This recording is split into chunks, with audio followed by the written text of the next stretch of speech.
भाई जो हैं आज हमारे जो जंती ट्रूडो साहब हैं वो एक इंडस्ट्री पे थे जो कि क्वांटम इनोवेशंस बनाती है। तो उससे ट्रूडो साहब से पूछा गया कि भाई आप ये बताएं ज़रा कि आपने कहा है कि हम रिपैट्रिएशन कर रहे हैं सीरिया से और हम औरतों और बच्चों को लेकर आ रहे हैं, तो इसके ऊपर आपका क्या कहना है। तो हमारे जंती ट्रूडो साहब जो हैं आपको पता है उनके पास तो घड़ा जवाब होता है। तो उन्होंने जंती ट्रूडो साहब ने कहा कि हाँ जी बिल्कुल ये है और ज़रूरी नहीं है कि हम इसको जो है वो अब कोई आगे इसको फर्दर और लेकर जाएं अपील में या कोर्ट में, तो ये हम जो है औरतें और बच्चे लेकर आ रहे हैं। अच्छा जी, उन्होंने पूछा कि आप ये किस्सा क्या है। असल में ना लोगों ने फिर पूछा उसके बाद, जब ट्रूडो साहब से बात हो गई तो आपस में बात की कि भाई किस्सा क्या है। किस्सा ये था कि मर्दों को इसलिए नहीं लेकर आए थे। ट्रूडो साहब ने कहा कि जी सिर्फ हम औरतों और बच्चों को लेकर आ रहे हैं क्योंकि पता चला था कि जो मर्द हैं इनके उनके शायद ताल्लुकात आईसिस के साथ हो सकते हैं। उन्होंने शायद आईसिस ज्वाइन कर लिया है, लेकिन ये एक फेडरल कोर्ट के अंदर केस आया था bring our loved ones home, या कि इसका जो नाम था इसका प्रोजेक्ट का था बोलो। तो ये बोलो जो प्रोजेक्ट है उसी के ऊपर ट्रूडो साहब से आज बात कर रहे थे। अच्छा जी, उन्होंने कहा कि ये हमारे जो आप 6 औरतें और 13 बच्चे लेकर आए हैं जो कि डिटेन किए गए थे वहां पे कैंप में या प्रिजन के अंदर थे, तो अब उनके हस्बैंड्स या भाई या बच्चे तो उधर ही रह गए हैं। तो आप उसके बारे में, उन्होंने कहा जी हम इसके बारे में भी कोई बात नहीं करेंगे क्योंकि लोगों ने ये क्वेश्चन इसलिए इनसे पूछा कि फेडरल कोर्ट के जस्टिस जो हैं हेनरी ब्राउन, उन्होंने कहा था कि औरतों और बच्चों को ले आना और उनके मर्दों को ना लेके आना, चाहे वो उनके हस्बैंड हैं, भाई हैं, जो भी हैं, ये वायलेशन ऑफ कैनेडियन चार्टर है।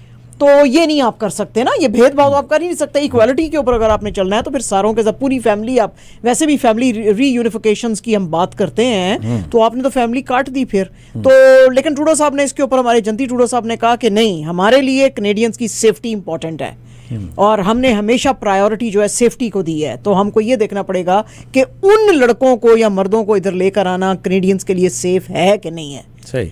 तो औरतें बच्चे हम ले आए हैं, मर्दों के ऊपर उन्होंने आज कोई भी नहीं बात की है। कनाडा के जो एसोसिएट फाइनेंस मिनिस्टर हैं जी रैंडी बॉयसनॉल्ट, उनसे आज बात की जा रही थी। जो हैं रिपोर्टर्स उनसे बात कर रहे थे क्योंकि आपको पता ही है कि 3 डे का कैबिनेट रिट्रीट चल रहा है हैमिल्टन के अंदर लिबरल पार्टी का। तो आज 2nd डे था, तो उसके ऊपर ये जो है रैंडी साहब से बात कर रहे थे। तो उन्होंने पूछा जी कि बताएं जी इकोनॉमी हमारी किस तरफ जा रही है। तो आज उन्होंने मज भाई आपके लिए बहुत अच्छी खबर दी है, ठीक है। रैंडी साहब ने, उन्होंने कहा ये साल भी बहुत सख्त रहेगा। ठीक है जी, पिछले सालों की तरह। हाँ, पिछले और हमेशा की तरह। हाँ जी, ये साल भी बहुत सख्त रहेगा। और उन्होंने कहा जी उसकी वजह यह है कि यूक्रेन में जो वॉर चल रही है और इन्फ्लेशन जो है उसकी वजह से बहुत सारी अनसर्टेनिटी पैदा हो गई है। तो पैन फिर इतना पैसा ना दियो लोगों को, पैसा मुल्क के अंदर रखो ना जी, ना ये तो हमने करना ही नहीं है। अच्छा, अब जब ये रैंडी बॉयसनॉल्ट जब बात कर रहे थे ना, तो उसी दरमियान एक रिपोर्ट अब सामने आ जाई है। और ये रिपोर्ट जो है, this is written by Bank of Canada governor David Dodge, और ex Bank of Canada governor थे, और ex Liberal finance policy adviser Robert Asselin जो थे, उन्होंने कहा कि जो लिबरल पार्टी बातें कर रही है और खासतौर पे जो ये जो मिनिस्टर साहब ने, रैनी साहब ने, एसोसिएट मिनिस्टर साहब ने जो बात की है कि जी अनसर्टनिटी की वजह से ये जो हैं चीज़ें सख्त रहेंगी इस साल में। लेकिन रैंडी साहब ने एक जुमला ये भी बोला था कि हमारे पास अभी इतनी स्ट्रेंथ है कि जो हमारे प्रायोरिटी एरियाज हैं उसके ऊपर हम अभी भी पैसे लगाने के लायक हैं। तो इन्होंने कहा कि ये इनका ऑप्टिमिज्म है और ये इतना ट्रू नहीं है। और इन्होंने भी कह दिया, इन्होंने तो डायरेक्टली कह दिया जो हमने पिछले साल ही कह दिया था कि इस साल बहुत सिवियर रिसेशन आएगा। बहुत सारे वो जो प्रॉमिसेस हैं वो कंप्लीट नहीं कर सकेंगे, नहीं हो सकेंगे क्योंकि पैसा नहीं है। पैसा नहीं है। लेकिन रैनी साहब ने तो कहा कि हमारे पास पैसा है और जो हमारी प्रायोरिटीज है उन पे हम पैसा लगाएंगे। तो प्रायोरिटीज में टॉप पे तो आपको पता है यूक्रेन को पैसा देना है। अच्छा। हाँ तो इसलिए जनाब पैसा बहुत है हमारे पास, हैं जी। तो रोड बने ना बने लेकिन यूक्रेन को हमने पैसे जरूर देने हैं। मुझे $1 मिलियन मिले ना मिले, यूक्रेन को हमने पैसे जरूर देने हैं, ठीक है जी। तो ये सारी प्रायोरिटीज जो है हमारी वो चलती रहेंगी। तो रेड्डी साहब ने कहा कि फिर और प्रोब किया जब जर्नलिस्टों ने, कहा नहीं बताओ हमारा कैसे चलेगा। उन्होंने कहा बेस्ट से वर्स्ट सिनेरियो के बीच में चलेगा ये साल। तो मतलब है आप बस बेस्ट के ऊपर ज्यादा जोर ना दें, आप वर्स्ट के ऊपर ही जोर दें। अच्छा। ठीक है जी महेश भाई, मिडिल में चलेगी। हाँ चलो दरमियान का रास्ता इख्तियार करेंगे, ठीक है जी, वो हम करेंगे। तो जनाब ये ऐसे है। और मजिद भाई आप ये तो बता ही चुके हैं और आरफाबाजी भी के 20 सेंटीमीटर जो है वो आएगी स्टॉर्म में, जो स्नोफॉल आएगी उसमें सिर्फ मैं थोड़ा सा ऐड ये करना चाहती हूँ कि एनवायरनमेंट कनाडा ने कहा है कि ये स्टॉर्म जो है ये आएगा जो है विंडसर, ओटावा, टोरंटो, मार्कम, आपके मार्टिकम, हैमिल्टन, लंदन, पीटर्सबरो के एरिया के अंदर आएगा और ये थर्सडे तक कंटिन्यू रहेगा। इसके अंदर विजिबिलिटी बहुत ज़्यादा रिड्यूस हो जाएगी, इसीलिए एनवायरनमेंट कनाडा ने कहा है कि आपको बहुत सावधान रहने की ज़रूरत है, बहुत एहतियात से आप जो है गड्डी चलाएं। और वैसे अगर आप 770 के एम्प्लॉई हैं तो आने की जरूरत नहीं है। घर में बैठे, ठीक है, घर बैठे, हाँ घर में बैठो, बिल्कुल ठीक है, ठीक है जी। अच्छा जी, एसोसिएटेड प्रेस की आज एक रिपोर्ट है और ये बहुत लंबी एक रिपोर्ट है और ये सारी उनकी एक तरह से आप रिसर्च समझ सकते हैं कि अमेरिका के अंदर ये जो सारी होती हैं गन फाइट्स और ये और वो, लेकिन जाहिर है कि उसमें मेन फोकस जो था कैलिफोर्निया था। कैलिफोर्निया के अंदर आपको पता ही है कि पिछले 8 दिन में 3 मैस शूटिंग्स हो चुकी हैं और आज तो उसके ऊपर जो है बाइडेन साहब ने भी कहा है कि हमको अपने गन रूल्स जो हैं वो सख्त करने की जरूरत है। इसके अंदर जो आज हुई है वो नॉर्दर्न कैलिफोर्निया के अंदर हुई है। एग्रीकल्चर बिजनेस था, उसके अंदर एक आदमी जो है वो घुसा है, गनमैन जो है, और उसने 7 लोगों को मारा है। कहा जा रहा है कि ये आदमी जो था इसी फैसिलिटी पे काम करता था। इसकी भी एज जरा ज्यादा है, 74 ईयर्स इसकी एज है। चुनली जाओ इसका नाम है और कहा जा रहा है कि जिसके ऊपर इसने गोलियां चलाई हैं वो भी जो विक्टिम्स थे वो भी वर्कर्स थे यहाँ पे एग्रीकल्चर बिजनेस के ऊपर। और आपको पता ही है कि अभी में जो है वो लूनर न्यू ईयर के ऊपर भी बंदे मारे हैं, फिर जो है और भी एक और शूटिंग हुई थी। तो ये अब आज की जो है ये तीसरी शूटिंग है और ये कॉन्स्टेंटली कैलिफोर्निया के अंदर काफ़ी वहाँ पे अभी मॉर्निंग चल ही रही थी तो दूसरी हो गई, फिर दूसरी पे मौन कर रहे थे लोग तो तीसरी हो गई। तो काफ़ी वहाँ पे लोगों के बीच में सो फार अमेरिका में 38 मैस शूटिंग हुई है, हो चुकी है अभी तक। हाँ जी, हाँ जी, बिल्कुल। फोर्ब्स की एक रिपोर्ट है जी और जिसका भी थोड़ा छोटा सा जिक्र जो है आरफाबाजी ने भी किया है, जो मेरी हेडलाइंस में उन्होंने आपको बताया है। तो फोर्ब्स की इस रिपोर्ट के मुताबिक अब जो फॉर्मर वाइस प्रेसिडेंट हैं अमेरिका के माइक पेंस साहब, उनके घर पे भी जी FBI ने छापे मारे हैं और जस्टिस डिपार्टमेंट ने कहा है कि FBI और जस्टिस डिपार्टमेंट मिल के रिव्यू कर रहे हैं कि ये डॉक्यूमेंट्स क्या हैं। इनका जो घर है इंडियाना में, उस पे वैसे लास्ट वीक मारे थे लेकिन उसकी इतला जो है अब आई है। फोर्ब्स ने बताया कि अब, और बाकी भी अब अमेरिकन न्यूज़पेपर्स जो हैं वो भी और CNN वगैरह भी इसको अब काफ़ी कवर कर रहे हैं। वो कहते हैं कि हमने सेंसिटिव डॉक्यूमेंट्स जो हमें मिले थे बाइडेन साहब के घर से, उसके बाद हमने, और ट्रंप साहब के, तो उसके बाद अब हमने सोचा कि बाकी भी हाई ऑफिशियल्स जो हैं उनके घरों में भी रेड करने की जरूरत है जिससे ये मिला। अब इसके कंटेंट्स क्या हैं और इसके अंदर क्या है वो अभी तक नहीं बताया FBI ने, लेकिन डेफिनेटली वो कह रहे हैं कि ये ऐसे डॉक्यूमेंट्स थे जो कि इनके ऊपर मार्क किया गया था इनको क्लासिफाइड। किस लेवल की क्लासिफिकेशन है, क्लासिफाइड डॉक्यूमेंट है, वो लेवल नहीं बताया इन्होंने, लेकिन कहा है कि ये है बड़े इंपॉर्टेंट। न्यूयॉर्क टाइम्स की आज एक रिपोर्ट है जी और इसने आज दुनिया में फिर से खलबली मचाई है और उसकी वजह ये है कि पेंटागन ने कहा है कि हम अपनी जो आर्टिलरी जो है उसको बढ़ा रहे हैं, not 1, not 2, not 3, 500% in the next 2 years। इतना असला हम बना रहे हैं 500 years and this is the biggest level of production since the Korean war, जो कि अमेरिका में अब कहा जा रहा है। न्यूयॉर्क टाइम्स की ये रिपोर्ट कहती है जी कि ये जो 40 साल में इतनी ज्यादा एग्रेसिव मॉडर्नाइजेशन नहीं हुई और इतना प्रोडक्शन नहीं हुआ जो आप कर रहे हैं, और उसकी वजह यूक्रेन की वॉर है जो February 24 को शुरू हुई थी लास्ट ईयर। और US मिलिट्री जो थी उससे पहले उसको चाहिए होता था production of 14,400 unguided shells per month और उसके लिए काफी होता था। इस वक्त वो कह रहे हैं जी कि 90,000 मोर शेल्स पर मंथ जो हैं अब हम बनाना शुरू करेंगे। इसके अलावा उन्होंने कहा जी कि जो एम्यूनिशन जो कि US उसको यूक्रेन को भेज रहा है वो 155 mm शेल्स फॉर होराइजर्स हैं, गाइडेड रॉकेट्स फॉर हिमर्स हैं, 1000 जो हैं वो यानी thousands of anti aircraft and anti tank missiles हैं, और इसके अलावा 100 of millions of rounds for small arms हैं। उसकी वजह से मुल्क के अंदर जो है असले की बहुत ज़्यादा कमी हो गई है, तो इसलिए हम इसको बढ़ावा दे रहे हैं। इसका जो स्टेट स्टेट डिपार्टमेंट ने रफली कहा है कि 15 इयर्स में हम इसको प्रोडक्शन के ऊपर $1 बिलियन इसके ऊपर खर्च होगा, और इनके लिए कोई मुश्किल है नहीं क्योंकि कांग्रेस ने ऑलरेडी आर्मी के लिए अप्रूव कर दिया है $1.9 बिलियन। तो यानी they still have a lot of money to spend on this. मगर अब दुनिया कह रही है कि अगर आप ये और असला देते रहेंगे यूक्रेन को तो जाहिर है कि वॉर के अंदर जो है बहुत ज्यादा तेजी आएगी। तो लेकिन इसका साफ मतलब जो एनालिस्ट और न्यूयॉर्क टाइम्स कह रहा है, वो कह रहे हैं कि अमेरिका ने बहुत ज्यादा क्लियर मैसेज भेज दिया है कि जिस वक्त तक जितनी लंबी चाहे वॉर चलेगी यूक्रेन की रशिया के साथ, हम उनके पीछे खड़े हैं जी। ठीक है जी। इस रिपोर्ट का ये मतलब है। डेली मेल की एक रिपोर्ट है जी, और अगेन ये रिपोर्ट जो है इसने आज आंखें बहुत ज्यादा चौंकाई हैं। आपको पता ही है कि मासूम प्रिंस एंड्रयू को कैसे दीवार के साथ लगाया गया, और एक्सक्यूज मी, कॉन्स्टेंटली वो बेचारे कहते रहे कि ये जो लड़की जिसने 17 साल की जिसने मेरे ऊपर ये सेक्सुअल हरासमेंट के केसेस डाले हैं, मेरा इसके साथ कोई ताल्लुक नहीं है, मैं इससे कभी नहीं मिला हूं, मेरा कोई ताल्लुक नहीं है। नहीं जी नहीं, उसको मानने को तैयार नहीं।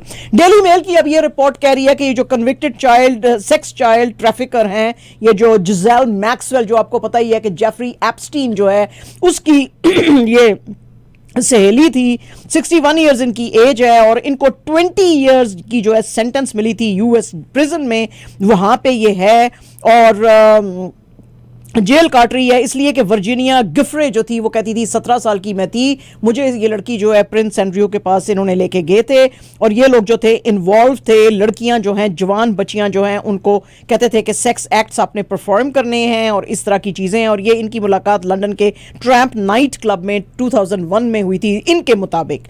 डेली मेल की आज ये खबर कहती है कि यूके का जो ब्रॉडकास्टर है टॉक टीवी, उसने फॉर द फर्स्ट टाइम इससे ये जो है जिज़ेल मैक्सवेल, उसके साथ इंटरव्यू, जिज़लेन मैक्सवेल, इनसे इंटरव्यू लिया है। इसमें उसने आज कहा है जी कि मेरी ऐसी कोई मेमोरी नहीं है कि Prince Andrew tramp night club में उस लड़की से मिला था या मैं मिली थी। लेकिन अगर वो लोग जो हमारा टीवी देख रहे हैं वो देखेंगे कि ना सिर्फ ये कि प्रिंस एंड्रयू उस लड़की के साथ खड़ा हुआ है वर्जीनिया के साथ, बल्कि जो गिज़लेन मैक्सवेल है ये उस तस्वीर के पीछे खड़ी हुई है। वो कहती है ये तस्वीर फेक है, आई एम 100% श्योर, इसमें कोई सच्चाई नहीं है, मेरा ऐसा कोई मेमोरी नहीं है जिसमें कि मुझे लगे कि हम उधर ट्रैम्प नाइट क्लब में गए थे। सो आई एम 100% श्योर कि ऐसा कुछ भी नहीं हुआ, इट नेवर हैपेंड। आज कह रही है कि ये तस्वीर जो है ये क्रिएटेड है और ये सारा कुछ है। और आपको पता ही है कि बेचारे जो प्रिंस एंड्रयू है 2019 में एवरीथिंग, सबसे बड़ी तो चलो रॉयल टाइटल्स गए, ये गए, वो तो अलग बात है, बट रेप्यूटेशन आप देखें, सबसे बड़ी बात ये कि he lost reputation. Royal family अपने जो भाई और सारे हैं वो नहीं मिलते हैं उसके साथ, और कोई भी नहीं उनके साथ मुलाकात रखना चाहता है। तो बहुत ज्यादा डिसग्रेस इनको फेस करना पड़ा। तो आज जी वो इंटरव्यू में कह रही है कि इस तरह का तो कोई वाकया हुआ ही नहीं है। अब क्या ये रॉयल फैमिली जो है तो वापस करेगी सब चीजें? अभी पता नहीं, अभी अभी प्रोब बिठाएंगे। If this picture is fake, जैसे कि इसने कहा है लाइक दिस, तो प्रिंस एंड्रयू ने उसको पैसा क्यों दिया? हाँ अच्छा, इसमें यही बात थी कि उसको जब पैसे दिए और उसको चुप कराया था कि जी ये आउट ऑफ कोर्ट सेटलमेंट की थी उसने ना, आउट ऑफ कोर्ट सेटलमेंट की थी, और ये वो समझ रहे थे कि शायद ये मुझे ब्लैकमेल करने के लिए कर रही है, इसको चुप कराया जाए। लेकिन आज लेकिन वो कॉन्स्टेंटली कहते रहे कि मैं गिल्टी नहीं हूं। कॉन्स्टेंटली जब पैसे दिए थे और ये रिपोर्ट मीडिया में आई थी तब भी उन्होंने कहा था मैं गिल्टी नहीं हूं, मैं गिल्टी नहीं हूं। तो आज का जब ये इंटरव्यू आया है तो ये प्रिंस एंड्रयू का जो वर्जन है उसको प्रूव करता है, क्योंकि अभी तक उन्होंने माना नहीं था। पैसे भी दिए थे लेकिन माना भी नहीं था। देखिए ना, अगर मैंने कुछ किया ही नहीं है तो मैं आपको पैसे क्यों दूंगा? लेकिन वो असल में ये होता है ना, हाँ, लेकिन माजिद भाई कभी कभी ये होता है ना कि जो लोग इस पोजीशन पे होते हैं ना, उनको ये भी होता है कि भाई चलो पैसे जैसे ले लो, चुप करो, मेरी पोजीशन वाले दे, हाँ मेरी पोजीशन ना खराब करो, है ना। तो उसमें कभी ये भी होता है। तो ये भी, क्योंकि लोग ब्लैकमेल बहुत ज्यादा करना शुरू कर देते हैं ना। तो मैंने तो आपको बताया ना भाई, मर्द बेचारे मासूम होते हैं, मासूम है, हाँ मासूम है, कभी कभी फंस जाते हैं। एसोसिएटेड प्रेस की न्यूज़ है जी जो आज सबसे पहले आई, अब तो खैर हर जगह पे आपको नजर आएगी। यूरोपियन यूनियन जो है वो इरानियन ऑर्गेनाइजेशंस और ऑफिशियल्स के ऊपर जो है वो डाल रही है सैंक्शंस और ज़्यादा कर रही है। यूरोपियन यूनियन ने कहा है कि बहुत सारे जो ईरान के मिनिस्टर्स हैं, लॉ मेकर्स हैं और गवर्नर्स हैं, खासतौर पे इनके जो स्पोर्ट्स एंड यूथ मिनिस्टर हैं एम हामिद सज्जादी, उनके ऊपर हम ट्रैवल बैन्स लगा रहे हैं और एसेट्स इनके फ्रीज कर रहे हैं। और इन्होंने कहा जी कि ये इरानियन स्पेशल पुलिस फोर्सेस जो हैं इन्होंने बहुत ज़्यादा एक्सेसिव वायलेंस दिखाई इन लोगों के कहने के ऊपर, तो इसलिए अब हम इनको जो है इनके ऊपर ये कर रहे हैं, सैंक्शंस डाल रहे हैं। ईरान ने जाहिर है कि इसके ऊपर बहुत ज़्यादा प्रोटेस्ट शो किया है। लेकिन बड़ी हैरत की बात है कि यूरोपियन यूनियन ने ईरान के जो रेवोल्यूशनरी गार्ड है उसको टेरर ग्रुप के अंदर ब्लैक लिस्ट में नहीं डाला, सिर्फ इन लोगों के ऊपर सैंक्शंस लगाए हैं और कहा है कि इन्होंने औरतों और बच्चों के ऊपर बहुत ज़्यादा जुल्म किए हैं, वायलेंस दिखाई है, लीथल फोर्स यूज़ की है। ते पायन फिर तो सिर्फ ईरान ही नज़र आ रहा, कश्मीर नहीं नज़र आ रहा। एक औरत मरी है उथे, अमीना है वो जो है वो लड़की, तो उसके ऊपर आप इतना रो पीट रहे हैं, तो उधर जो लखा बंदे मर गए वो नहीं नज़र आ रहे। पायन अखा खोलो ना प्लीज़, यूरोपियन यूनियन वाले हो अखा खोलो। बहरहाल जी वो नहीं नज़र आ रहा इनको।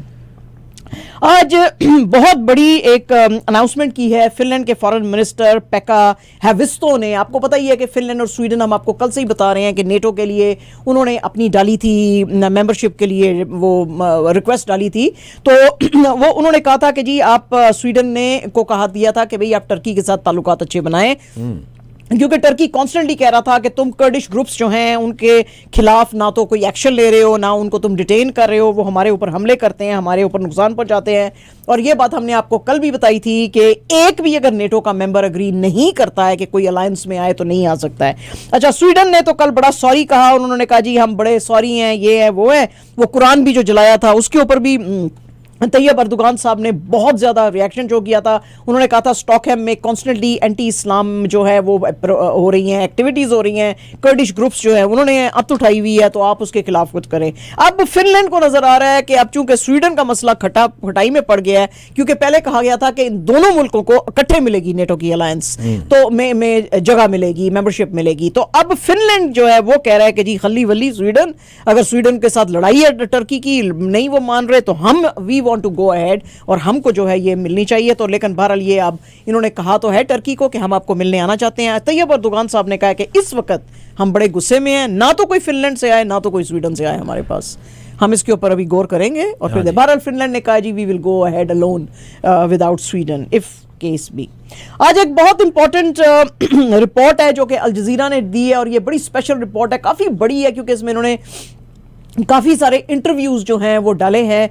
ये जो रिपोर्ट है आज अल जजीरा की स्पेशल रिपोर्ट, ये आपको पता है दुनिया का जो सबसे बड़ा स्लम है धारवी मुंबई के अंदर, उसके ऊपर आज इन्होंने ये रिपोर्ट की है। और ये आपको पता ही है कि एक फिल्म भी आई थी कुछ अर्सा पहले 2008 में, जिसमें कि उसको ऑस्कर अवार्ड भी मिला था, स्लम डॉग मिलियनेयर। वो भी इस धारवी के अंदर। ये हालत देखें जरा, हालत देखें, जो लोग हमारा टीवी देख रहे हैं वो जरा हालत देखें इस धारवी की कि लोग यहाँ पे कैसे रहते हैं। आपको पता है कि ये इसमें 1 मिलियन हाउसेज हैं, और आप सोचें कि मिलियन तो हाउसेज हैं, तो लोग कितने हैं वहां पे जो रहते हैं। और जिस वक्त ये जब आप मुंबई पहुंचते हैं ना, तो ऊपर से आसमान से ही आपको वो नीले नीले छतों वाला एक इलाका नजर आता है, वो यही है, वो ये धारवी का जो स्लम है ये आपको नजर आता है। अच्छा जी, लास्ट ईयर क्या हुआ नवंबर के अंदर जो ये स्पेशल रिपोर्ट कह रही है कि ये जो बिलियनियर हैं, एशिया के रिचेस्ट मैन हैं गौतम अदानी, जिनकी के वेल्थ जो है इस वक्त 130 बिलियन यूएस डॉलर के ऊपर स्टैंड करती है, उन्होंने कोई तकरीबन 612 मिलियन यूएस डॉलर का ये पूरे का पूरा फेडरल गवर्नमेंट से, जो दिल्ली की सरकार है उससे धारवी खरीद लिया है। और उन्होंने दिल्ली की सरकार को कहा है कि इस धारवी स्लम को हम मॉडर्न हाउसिंग के अंदर करेंगे। लेकिन जनाब असल में तो एक्सपर्ट्स का कहना है कि ये एक गोल्ड माइन है, because this is right in the heart of Mumbai, जिसमें के 300 गज का भी अब घर नहीं मिल रहा है। इसके बाहर जो है फॉर एग्जांपल बांद्रा का एरिया है, बांद्रा कुर्ला का, और इंटरनेशनल जो है एयरपोर्ट भी पास है, but this one is right in the heart of Mumbai. और 2.6 स्क्वायर किलोमीटर्स का ये एरिया है, इतना ह्यूज है। और यहां पे जो है बहुत बिजनेसेस चलते हैं, छोटे बिजनेसेस, जिसके कैसे चीजें लेके जो हैं ये बड़े बड़े लोग जो हैं लेके जाते हैं। 12,000 माइक्रो, स्मॉल और मीडियम एंटरप्राइजेस यहां पे चलती हैं, जिसमें कि गारमेंट मेकिंग है, पॉटरी है, रिसाइकलिंग है, एंड मेनी मोर थिंग्स यहां पे की जाती हैं। तो उसको जो है अब गौतम अदानी के अदानी रियल्टी ने ले लिया, और वो कहते हैं जी अब हम इसको डेवलप करेंगे। अच्छा, अब जब ये रिपोर्ट अल जजीरा ने क्यों की है और यहां पे उन्होंने लोगों के इंटरव्यूज लिए हैं, वो कहते हैं हाँ जी, अदानी साहब चूंकि एक तो मोदी जी के बड़े करीब हैं, ऊपर से उनको धड़ाधड़ जो है जब से मोदी जी आए हैं उनको और अंबानी जी को बड़े बड़े कॉन्ट्रैक्ट्स अलैजली दिए गए हैं क्योंकि उनकी कुर्बत है मोदी जी के साथ। तो अब ये पूरे इलाके को लेके अपना एक रियल एस्टेट पूरा वो डेवलप करना चाहते हैं यहाँ पे। और हो सकता है, लोगों का कहना है वहां पे, जो अल जजीरा की रिपोर्ट है वो कहते हैं कि ये जो अदानी साहब कह रहे हैं कि हम तुम लोगों को भी फ्री होम्स देंगे, ये जो फ्री होम्स का टैग है ना, ये बड़ा ही कनाइविंग किस्म का है। ये कैसे सच होगा? हमें धक्के मार के यहां से 1 मिलियन होम्स हैं, उसके बाशिंदों को अगर धक्का मार के यहां से निकालेंगे और फिर यहां पे बड़े बड़े 5 स्टार होटल या के वो जो है आबादी सारी बना देंगे, तो हमें अगर घर नहीं मिलेगा तो हम किधर जाएंगे फिर? तो इसके ऊपर आज बड़ी डिस्कशन है जब से ये रिपोर्ट अल जजीरा की आई है, और लोग कह रहे हैं कि हम बिल्कुल उनके ऊपर ट्रस्ट नहीं करते। हालांकि उन्होंने कहा है कि दिस इज विन विन, एक तो ये सारा स्लम खत्म हो जाएगा, ये कचरा खत्म हो जाएगा, सबसे बड़ा, एटलीस्ट एशिया का सबसे बड़ा स्लम है ये, अगर दुनिया का ना भी होए तो इसको हम क्लियर कर देते हैं और आपको फ्री घर दे देते हैं और इलाका भी साफ हो जाएगा। लोग कहते हैं this is too good to be true. ये इतना बड़ा जो इन्वेस्टर है वो ऐसे हमारे लिए क्यों करेगा? अच्छा जी, एक और वीडियो सामने आई है जिसमें कि 100 से ज्यादा जो बजरंग दल के लोग हैं वो एक पार्टी के अंदर घुस गए। वहां पे घुस के कुछ मुसलमान लड़के थे, उनको मारा पीटा, और वहां पे जो एक लड़की थी उसको जो है कहा कि तुम जो है, हिंदू थी वो लड़की, उसको कहा इन लड़कों के खिलाफ तुम जो है वो बयान दो पुलिस को, क्योंकि वो उनको लगा कि लव जिहाद के चक्कर है। उसने कहा नहीं, मैं अपनी सिर्फ बर्थडे कर रही थी सेलिब्रेट, तो मैं उसके खिलाफ नहीं करूंगी। बहरहाल जी पुलिस इनको पकड़ के ले गई इंदौर के जो MIG कॉलोनी पुलिस स्टेशन था उसमें, और उन्होंने इंचार्ज ने कहा कि हम इन लड़कों को छोड़ देंगे, बट एज वी स्पीक अभी तक उन लड़कों को नहीं छोड़ा हुआ है। तो एक दफा से फिर ये जो मुसलमानों के अगेंस्ट हेट्रेड है, इसकी जो है बात आज फिर से सामने आई है। पाकिस्तान और हिंदुस्तान के ताल्लुकात कैसे होने चाहिए? आज स्टेट डिपार्टमेंट के जो स्पोक्स पर्सन है नेड प्राइस साहब, उन्होंने कहा जी कि हम एक बहुत ही स्टेबल और अच्छा जो है साउथ एशिया देखना चाहते हैं, लेकिन इंडिया और पाकिस्तान के जो मामलात हैं वो उनके आपस के बीच में हैं, हम उसके बीच में कोई जो है बात नहीं करना चाहते हैं, और हम दोनों के साथ जो है अच्छे ताल्लुकात उनके अपने लेवल पे चाहते हैं। यहां पे एक सहाफ़ी जो बैठा हुआ था उसने नेड प्राइस साहब से पूछा, आपको पता है कि BBC की एक डॉक्यूमेंट्री आई है 2002 के जो गुजरात राइट्स के ऊपर, जिसमें कि मोदी जी को जो है मुसलमानों के कत्ल का जो है वो इल्ज़ाम दिया गया, उसके ऊपर आप क्या कहते हैं? नेड प्राइस साहब ने कहा कि कुछ लोग ऐसे हैं जो कि हमारी हिंदुस्तान के साथ स्ट्रेटेजिक पार्टनरशिप को खराब करना चाहते हैं। हम इंडियन पार्टनर्स के साथ मिलकर बहुत ही क्लोज पॉलिटिकल और इकोनॉमिक टाइज चलाना चाहते हैं। इनफैक्ट हमारे exceptional people to people ties हैं जिनको हम खराब नहीं कर सकते हैं, और हिंदुस्तान और अमेरिका के सेम डेमोक्रेटिक वैल्यूज हैं और उसको हम वैल्यू करते हैं। ठीक हो गया जी। वाह जी वाह, क्या बात है। मेरा सलाम है आपको नेड प्राइस साहब, आपने जो बातें की हैं मेरा दिल जीत लिया उसने, हैं जी, बहुत अच्छे, बहुत ही अच्छे जनाब। पाकिस्तान के अंदर मिनिस्टर फॉर डिफेंस जो हैं ख्वाजा आसिफ साहब, उन्होंने कहा है कि पाकिस्तान के अंदर जो भी कोई खराबियां पैदा कर रहा है वो इमरान खान कर रहा है, और ये हौले हौले जो है पॉलिटिकल फेलियर की तरफ जा रहा है, इसलिए कि इसकी पॉलिसीज जो है मिसकैलकुलेटेड और रॉन्ग हैं, और ये कोई भी चीज़ जो है ये ठीक नहीं है, इसलिए ये जो है जल्दी फेल हो जाएगा। और आज ये एक न्यूज़ कॉन्फ्रेंस कर रहे थे तो उसमें लोगों ने कुछ पूछा कि जी आपने ये जो नकवी साहब को पाकिस्तान के सबसे बड़े सूबे का जो चीफ मिनिस्टर बनाया, उनकी रेपुटेशन अच्छी नहीं है। उन्होंने कहा हाँ जी, PTI और दूसरों ने जो नाम दिए थे वो उनमें से एक जो थे सर्विंग गवर्नमेंट ऑफिसर्स थे, कुछ जो थे उनके पास ड्यूअल नेशनैलिटीज़ थी, तो नकवी साहब जो थे वो बेस्ट जो थे वो हमारे पास कैंडिडेट थे, और इनको जो ये हारिस स्टील मिल्स केस में फंसाया जा रहा है और कहा जा रहा है, जिसका जिक्र अभी जो है वो फयाज भाई ने भी किया है कि उन्होंने पैसे दे दिए थे और कहा था कि जी मैं अब ये आपको वापस कर रहा हूं, और मैं तो वो जो लोन का और वो एक्यूजेशन का और वो जो चेक दिए और लेटर दिए, वो सारे मामलात जो थे वो अब खत्म हो चुके हैं। बिला वजह मीडिया ने इस बात को उछाला है और उनको गलत तरीके से ये प्ली बार्गेन का जो मैटर है इसको सामने लेके आए हैं, क्योंकि ज़ाहिर है वो फयाज भाई ने अनाउंस कर बता ही दिया है कि उस वक्त ये जो थी ये रूल नहीं आया था, ये रूल अब आया है, तो वही सारी उन्होंने बातें की।